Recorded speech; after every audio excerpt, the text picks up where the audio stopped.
Hello and welcome everyone to another Swagnozle video. Today's video is going to be outlining how to make Dragonbane bolts or Dragonbane arrows depending on whichever one you want.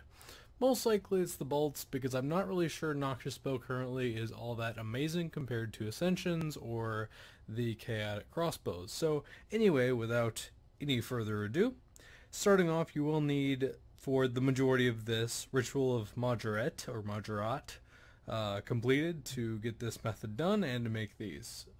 The effect on Dragonbane bolts, starting off, and the point of making these, because it is kind of a long process, is getting 40% more damage with auto attacks and 25% more with abilities, including 30% flat accuracy versus dragons. So this can help you on iron dragons, steel dragons, or more importantly, Queen Black Dragon. Now these are amazing against QBD. I mean, just ridiculous. They shave a good 20 to 30 seconds off any kill regardless. So you need them.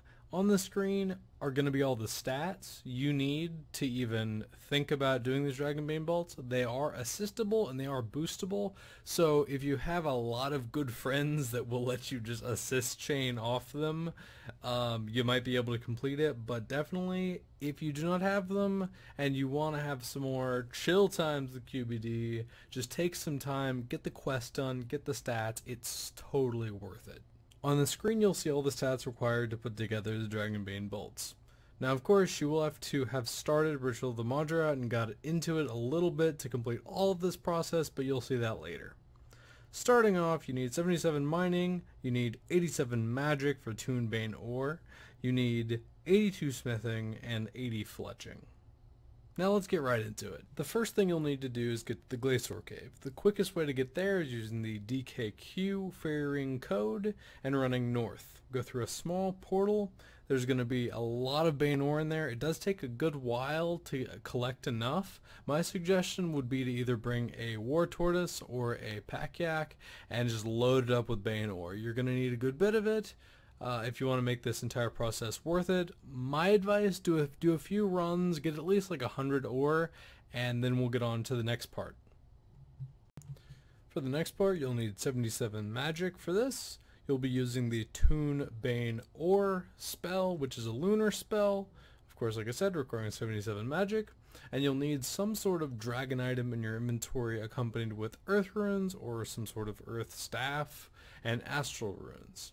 Now, you won't use up the dragon item. You can either use dragon bones or a type of dragon hide. It doesn't really matter. It won't use up the item.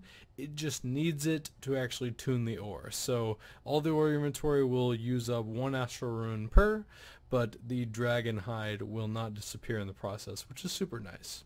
So get that done, and then we'll get on to the smelting. You don't have to do anything crazy to get the smelting done. I like Edgeville. You have to have at least the easy Varrock tasks done to have access to this. It is the closest to a bank, so it's just convenient for that sake. You just smelt 28 just like any other furnace. It's very, very easy. Of the entire process, this is the most annoying, but it, like I said, is also worth it. You'll need 82 smithing for this part. First of all, you are going to need the fairy ring system, as per usual. First of all, you need to put in two codes, the first being DIR and the second being AKS. This will take you to the whatever it's called island that you visited during the quest, and you'll have to go through a little agility shortcut that I'll be showing up on the screen, of course.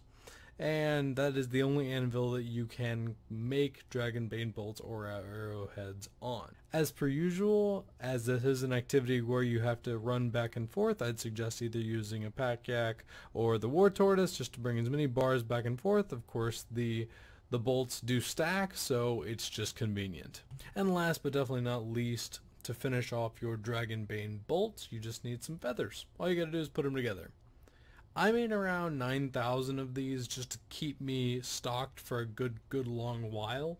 Killing QBD with ranged over melee is a lot more effective, more consistent kills, and faster kills in general. So, like I said, I highly encourage you to go out and do these if you do have the stats, and if you don't, boost them, find some assists, some good stuff can definitely go down, and a consistent above 5 mil an hour you can make while killing QBD.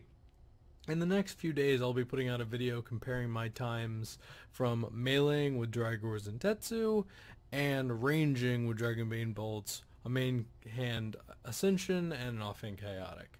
So yeah, it's gonna be good. Definitely gonna enjoy making the video. Definitely enjoyed making this one. If you did enjoy this or find this informative, I know this is a little bit more formal than some of my videos, please leave me a like below, subscribe to my channel, comment, whatever you want to do. I highly appreciate it. Definitely have an awesome day and get them gains.